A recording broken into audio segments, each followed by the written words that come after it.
Hi, my name is Stephanie Keener, and I am the Executive Director for the Virginia Small Business Development Center that serves the Lynchburg region. The Virginia SBDC Network is a partnership between the U.S. Small Business Administration, George Mason University, and premier institutions throughout Virginia. In our region, we are hosted at the Lynchburg Regional Business Alliance. We provide one-on-one free confidential advising in addition to training for small businesses. I'd like to take just a few minutes to talk to those businesses who've been ordered to close for 30 days, salons, gyms, massage, and others in this category. I know this is a scary time. Today, I'm focusing on a short list of things you can do to make those days a little more productive, maybe make a little money, and to help you stay in contact with your regular customers. Let's start by reminding you of something. You're in business because you're an expert at whatever your business is. Your best customers know this, and that's why they return to your salon or your gym or your concert venue. The people who keep coming back, your regulars, are the people that you need to be talking to right now in a really big way. First, take a few minutes to think about who your regular customers are. Who are the folks that you see every week? Why? Because for most businesses, it's your regulars who keep the lights on and your business running. Regulars often account for the majority of your revenue, and you want to make sure that those folks return to keep working out at your gym, or you don't want them to work out, build a gym at their home, or to learn how to color their hair in their own bathroom. This is the time that you want to remind your best customers of your expertise, so they'll keep coming back to you. So the first question I have for you is, do you have an email list? Contact your best customers with a personal email. Don't send that same kind of email that says, this is how we're handling COVID-19 that we've gotten from every business ever this week. But a real personal email that says something like, hey, Debbie, I'm thinking about you and the kids, and if you run out of your favorite coconut oil conditioner, I'm here to do a porch drop for you. That kind of personal email. Now, your second task is to think about why your regulars come in. Now, I've already mentioned one of those. It's because you're an expert. Think through what the service or product is that is core to those people who represent a big portion of your sales. Is there a way that you can continue to sell or supplement that core product for now? You've probably already thought about how to include delivery or at-home web coaching. Those are good ideas, but right now I want to acknowledge something that we haven't spent much time acknowledging yet. A big part of what you're worried about losing, and frankly what your customers are worried about losing, is community. Especially that little bit of community you provide them with at your business. That time in the salon chair or at your concert venue is really special for our customers. So put those things together. Your very best customers, your core services and products. Think through how those things fit together in the community that happens inside your business. Okay, now let's get to the core of the tips I promised you. I want to reiterate something that everyone is telling you right now.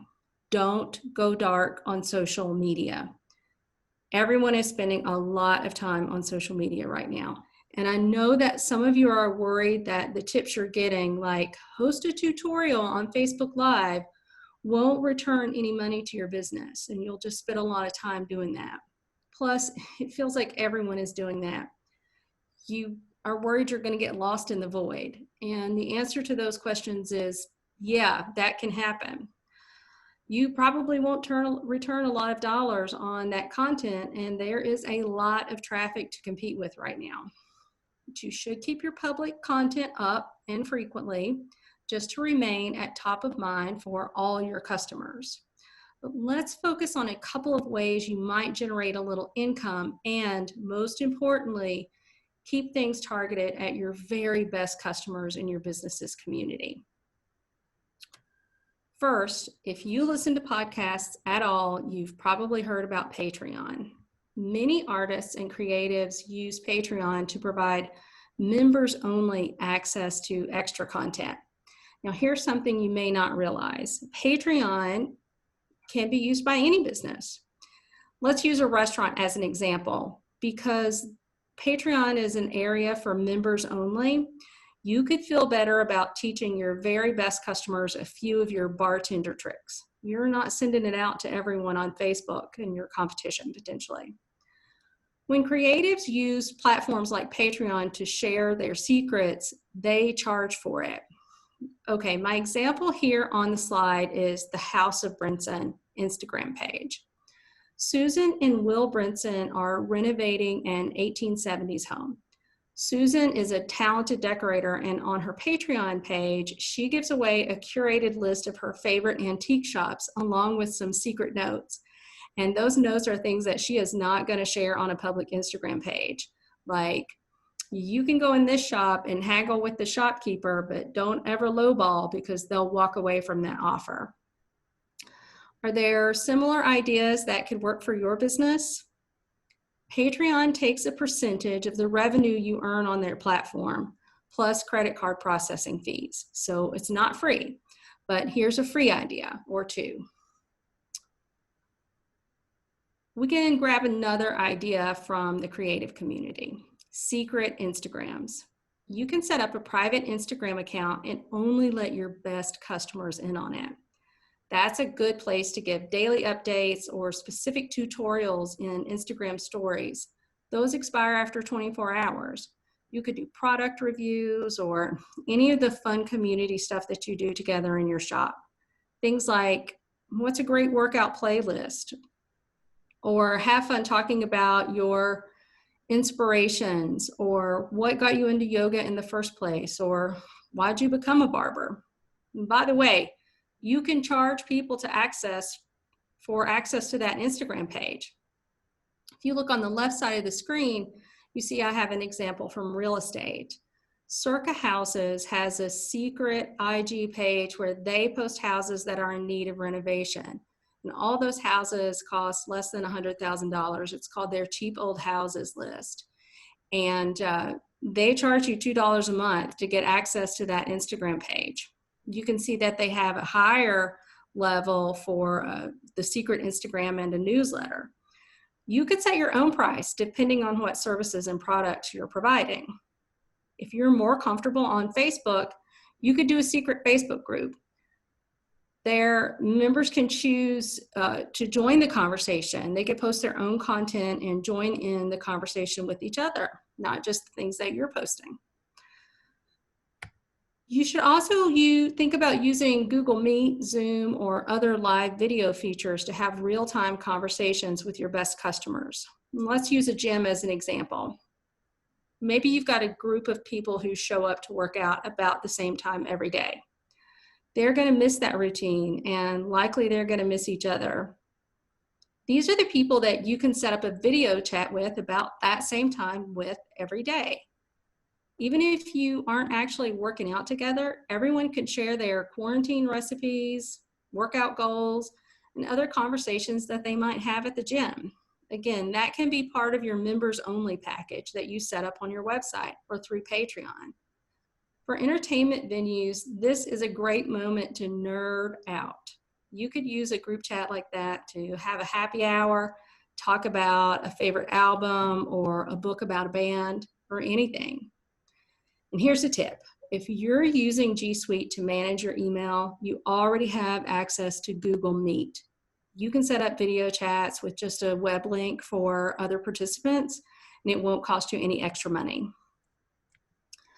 I hope you've already figured out that tip number 4, which probably should really be number 1, or at least already in place, is take payments online. Adding a payment system to WordPress or to a Wix or Squarespace site is pretty easy. You could take payments through PayPal, or you could check out a service like Wave Invoicing. This is a great time to clean up your website in general and clean up the branding on your social media, doing those things that you've probably had on your to-do list for a while. But at the top of that list should absolutely be adding an online payment system. And finally, make those best customers feel really special. If they're joining your members only space, they really are your best customers. So think about rewarding them with a t-shirt or stickers. Give that group a fun group name. If you're delivering products, be sure to maintain social distancing, but a wave and just seeing you in their driveway could be really important and special for them on that day. So I hope these tips have given you some places to start thinking about getting through the coming weeks. If you'd like to make an appointment with an SBDC advisor, you can find us in the Lynchburg region at sbdclynchburg.org or across Virginia at virginiasbdc.org. If you go to virginia.sbdc.org, you'll find other COVID-19 resources, a list of upcoming training, and information about the SBA's services for small businesses. Thanks and stay well.